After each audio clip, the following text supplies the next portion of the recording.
ഇന്ന് നഷ്ടത്തിലായിരിക്കും വ്യാപാരം തുടങ്ങുക. ആഗോള വിപണികളിൽ നഷ്ടം തുടരുകയാണ്. പ്രത്യേകിച്ചും US വിപണിയിൽ 3 ദിവസമായി വിപണിയിൽ നഷ്ടം തുടരുന്നു. നമ്മുടെ വിപണിയിലും വലിയ തോതിലുള്ള വ്യതിനിക്ഷേപ സ്ഥാപനങ്ങളുടെ വിൽപ്പന സമ്മർദ്ദം തുടരുകയാണ്.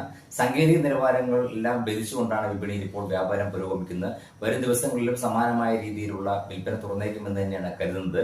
മുൻനിര സൂചിയായ നിഫ്റ്റി 24,700 എന്നുള്ള പ്രധാന നിലവാരത്തിന്, അതായത് കഴിഞ്ഞ 200 ദിവസത്തെ ശരാശരി വ്യാപാര നിലവാരത്തിന് താഴേക്ക് നീങ്ങിയ ഒരു സാഹചര്യമുണ്ടായി.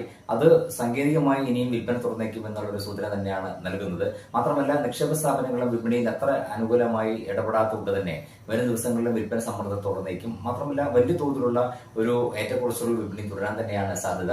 നിലവിലെ സാഹചര്യത്തിൽ ചെറുകിട നിക്ഷേപകരെ സംബന്ധിച്ചിടത്തോളം ദീർഘകാല അടിസ്ഥാനത്തിൽ നിക്ഷേപിക്കാൻ താല്പര്യമുള്ളവർക്ക് നിക്ഷേപിക്കാനുള്ള സാഹചര്യമുണ്ട് അല്ലെങ്കിൽ അവസരമുണ്ട് എന്നല്ലാതെ മറ്റു രീതിയിലുള്ള ദൈനംദിന വ്യാപാരത്തിൽ ഏർപ്പെടുന്ന ആളുകളെ സംബന്ധിച്ചിടത്തോളം വളരെ ശ്രദ്ധയോടെ, വളരെ കരുതലോടെ ഇടപെടേണ്ട ഒരു സമയമാണിപ്പോൾ.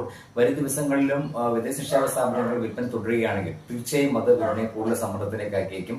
എന്തായാലും ഈ സാധാരണഗതിയിൽ ഉണ്ടാകുന്ന പോലെ തന്നെ ഈ ഡിസംബർ മാസത്തിന്റെ അവസാനം, പ്രത്യേകിച്ചും ഒരു കലണ്ടർ വർഷത്തിന്റെ അവസാന ദിവസങ്ങളിൽ ഉണ്ടാകുന്ന പോലെയുള്ള വിൽപ്പന തന്നെയാണ് ഇപ്പോഴും കാണുന്നത്.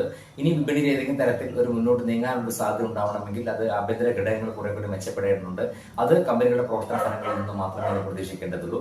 കമ്പനികളുടെ പ്രവർത്തന ഫലങ്ങൾ അടുത്ത ആഴ്ച മുതൽ വന്നു തുടങ്ങും. അതുവരെ വിപണിയിൽ ഈ രീതി കാണുന്ന പോലെയുള്ള വിൽപ്പന സമ്മർദ്ദവും നീക്കങ്ങളും തുടരാൻ തന്നെയാണ് സാധ്യത. എന്തായാലും ഇത് നഷ്ടത്തിലായിരിക്കും വ്യാപാരം തുടങ്ങുക.